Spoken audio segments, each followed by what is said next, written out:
"Who the hell is this?" barked Amos Decker. He had been awoken from a sleep far deeper than he usually achieved. The insomnia had been getting worse, and it was adding nothing positive to his already unpredictable temperament. He hadn't looked at the phone number on the screen before answering it. In his line of work, calls came at all times of the day or night, and not always from those on his contact list. "Amos, it's Mary Lancaster." Her voice was low, tenuous. "Do you remember me?" Amos Decker sat up stiffly in his bed and rubbed his unshaven face. He saw on his phone screen that it was nearly 3 a.m.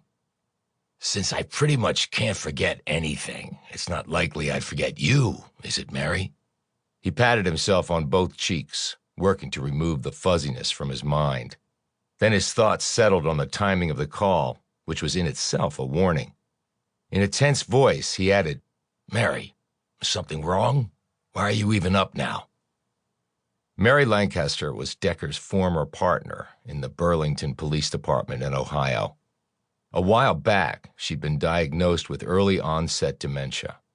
The disease had spiraled continually downward as her brain deteriorated and dragged the rest of her along with it. "I'm fine. Couldn't sleep." To Decker, she didn't sound fine at all, but he hadn't spoken to her in a while, and this might just be how she was now. "I have trouble with that, too." "I just wanted to hear your voice. It just seemed so important to me right now. I've been working up the courage to call you." "You don't ever have to worry about calling me, even in the middle of the night." It's so difficult to understand time, Amos. Night and then day.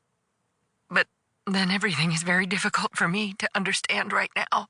And it's so very frightening because every day there seems to be less and less of me there." He sighed as the tragic sincerity of her words hit him especially hard. "I know, Mary. I understand why you feel that way." "Yes, I believed that you would." Her tone had firmed up a bit. Decker hoped it was a positive sign.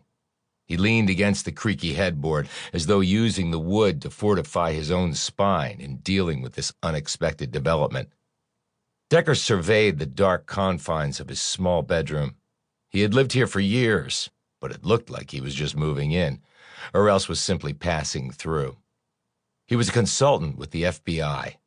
Long before that, he had suffered a near-fatal brain injury while playing professional football.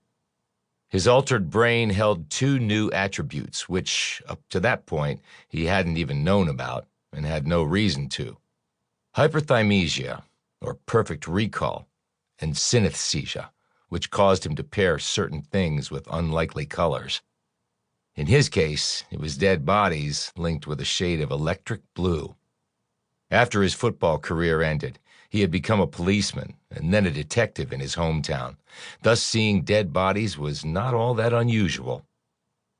He and Lancaster had successfully partnered on many cases.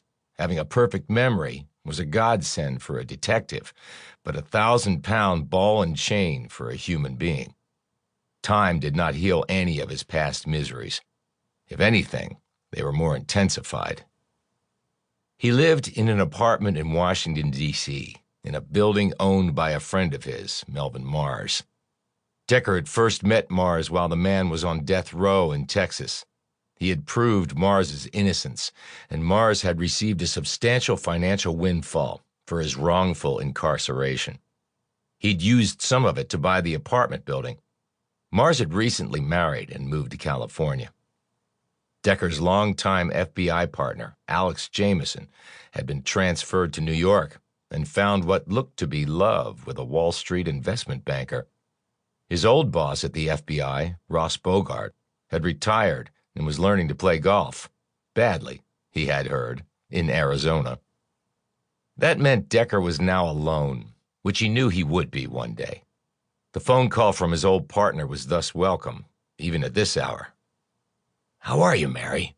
I mean, really, how are you?" So, she said. "Every day is a challenge." "But you sound good." "You mean I can put sentences together? The medications help me with that sometimes. This is one of those times. I'm not usually like this. I'm usually not good. He decided to reroute the conversation. How are Earl and Sandy? Sleeping, I suppose. That was Mary's husband and their daughter. They went to visit Earl's mother in Cleveland. She's not doing well. Probably won't be long for this world. She's old and gaga like me, actually. You don't sound gaga to me, Mary. Yes, well.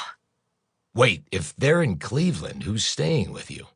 The last time he had visited her, there had been an aide helping out.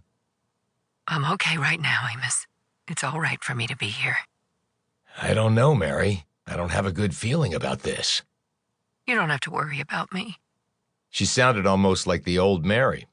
Almost. But there was something else going on here that he didn't like.